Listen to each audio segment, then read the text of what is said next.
Ladies and gentlemen, I am proud and honored to introduce this year's honoree, my boss and hopefully still my friend, Mr. Robert Thomson.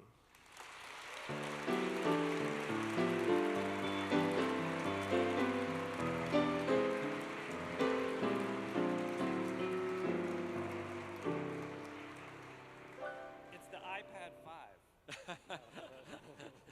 It's the new Apple Watch, actually. No, it's a Taiwanese knockoff. It doesn't quite work. But thank you, Jason. Only 3 reasons? Then a cat? Look, now that I've become CEO and not just an editor, and I was told it was a promotion, I was assured, in fact, that it was a promotion.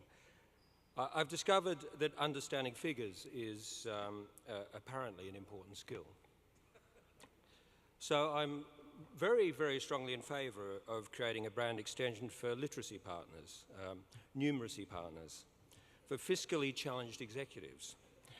I mean, how can the company make the numbers add up when, frankly, I can hardly add up myself? Now, it's pretty fair to say, as Jason alluded, that I've been accused of excessive alliteration. Jason jocularly said that. And I first agreed to speak tonight, to be frank, because I thought that this was an evening celebrating alliteracy partners, where we would guiltlessly compete to alliterate.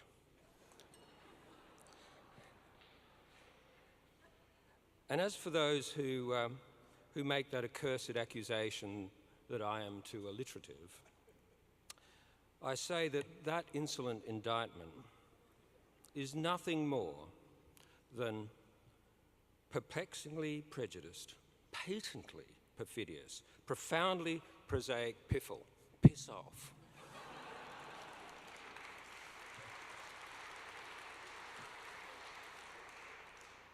And so imagine the imprisonment of being in a wordless void, denied access to the narratives of our existence, whether in fact or fiction or something in between. Imagine the stultifying, humiliating silence of a page that refused to speak to you, that stared at you with a taunting contempt, that reinforced a corrosive sense of helplessness. Words that were mute monuments, not to one's potential, but to one's thwarted ambition. Cracking the code of language is crucial, personally and socially. That is what makes literacy partners so important. It is about the improvement of self, accessing a world of ideas and inspiration and aspiration.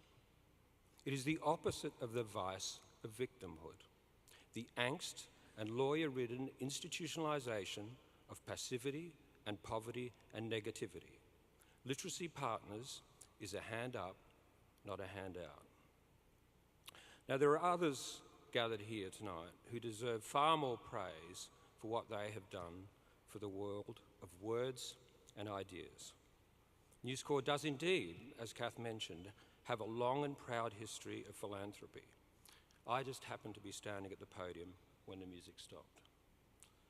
One of the more bookish people in this room has also been a great friend and a great mentor to me, Rupert Murdoch.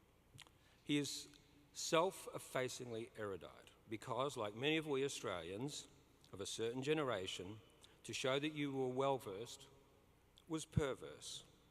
There is no greater insult to an Australian, excuse the language, but I'm quoting verbatim, than to be called a wank. Well, no, I won't say it. But speak to a nearby Australian if you need a translation. It's, of course, no surprise to you who are well-versed in etymology. The word selfie was invented by an Australian. And if you look closely, it was invented by a drunk Australian who was describing to a friend in a text how he took a photo of himself one inebriated evening. Australians are very good at truncating and quite good at drinking. Anyway, without Rupert's positive influence, without his support for writers and writing, for film and television, for education and learning, and for journalists and newspapers, the New York Post and the Wall Street Journal, there would be far fewer stories written and tales told and lives enhanced. Speaking of life enhancement, Isaac Newton said, though he paraphrased others, that if I have seen further, it is by standing on the shoulders of giants. I'm sure that is true of all here who have had the privilege of privilege. But wherever you happen to stand, as a young person, you need stability, certainty. For much of social mobility is based on the stability of upbringing and the confidence that comes from a personal platform. This morning, my family and I went up to the Bronx to see Literacy Partners participants in action. First of all, imagine being of mature age and having the courage that it takes to admit to others that you can't read English.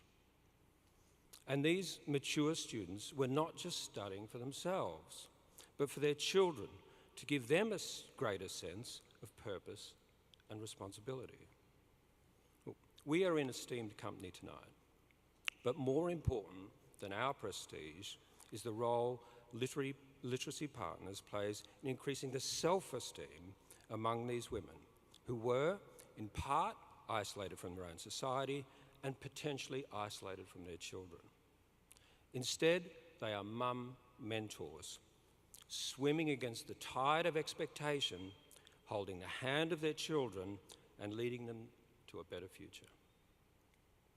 When you're in the company of giants, as these women surely, certainly are, you tend to look up rather than down. You sense the largeness of the heart and the scale of the aspiration. And you can't, in empathetic, moving moments like that, be other than conscious of your own family and its circuitous, fortuitous journey. So I'm honoured to have my darling wife Ping and my dear sons Luke and Jack here. Both boys look set to be about 6'5", so I'll have to get accustomed to living among giants on a daily basis. And my beloved brother John, who is also here, is just shy of 6'5" and has been looking down on me for years. And so we are back to words and clauses and sentences and paragraphs, and hopefully in my case for your benefit, some self-editing.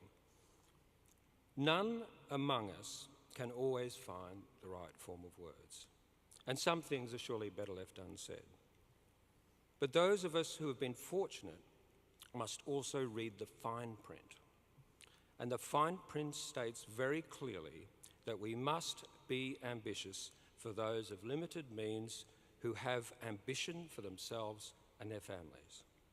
And, as you'd probably expect, being a simple-minded Sinophile, I'll end with the words of a Chinese philosopher, Lao Tzu. Ambition has one heel firmly fixed to the ground, though she stretches her fingers to touch the heavens. Thank you very much.